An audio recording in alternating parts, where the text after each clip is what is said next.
तुम्ही पाहताय राज्यातील आजच्या महत्त्वाच्या ठळक बातम्या। अजित पवारांना भाजपने दाखवले काळे झेंडे, राष्ट्रवादीच्या नेत्यांनी नाराजी व्यक्त केली, बिटकरेंनी फडणवीसांकडे मागितला खुलासा। डॉक्टरांची सुरक्षा कोमात, सायन रुग्णालयातील निवासी डॉक्टरांवर हल्ला, संप सुरूच, असंतोषाचे वातावरण, मुंबईत पहिल्या इन्स्टिट्यूशनल FIRची नोंद। विदर्भात शिंदे सेनेला हव्या 15 जागा, निरीक्षकांची चाचपणी, नागपुरातील 2 जागांवर दावा सांगून वाढवला दबाव। मतदानाला डिसेंबरचा मुहूर्त, लाडकी बहीणसाठी विधानसभा निवडणूक लांबणीवर गेल्याच्या चर्चा। भीक मागणारे राहतात बंगला आणि फ्लॅटमध्ये, व्याजानेही पैसे देतात, बहुतांश भिकाऱ्यांची दिवसाला हजारांची कमाई।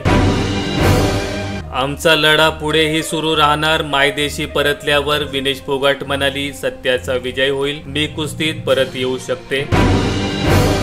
188 पाकिस्तानी हिंदूंना भारतीय नागरिकत्व बहाल, CAA वरून काँग्रेसने मुस्लिमांना भडकवले, अमित शहांचा घणाघात। राज्यात दरवर्षी 17 ऑगस्टला लाडकी बहीण दिन, मुख्यमंत्री एकनाथ शिंदे, योजनेसाठी 35,000 कोटींची तरतूद। आता महिला नाईट शिफ्ट करणार नाहीत, बंगला सरकारचा आदेश, डॉक्टर खून प्रकरणानंतर निर्णय घेतला।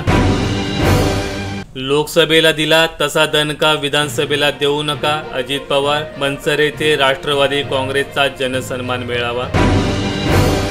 मराठा आरक्षण कशाला मागता, तुमच्यात तर जग चालवण्याची क्षमता, संभाजी भिडे यांचं वक्तव्य, तर सांगलीत 25 ऑगस्टला बंद।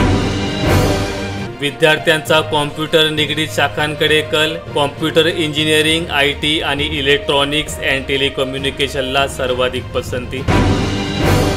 आपच्या 15 दिवसात 45 सभा, JJPच्या 4 आमदारांनी पक्ष सोडला, हरियाणात आप सर्व 90 जागांवर लढवणार।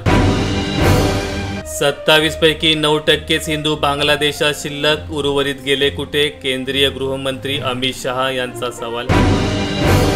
बळ दिल्यास लाडकी बहीणची रक्कम वाढवू, योजनेबाबत मुख्यमंत्री एकनाथ शिंदेंचे सूचक विधान, 1500 रुपयात बहिणींची मते विकत घेतली, सुप्रिया सुळे यांचा आरोप।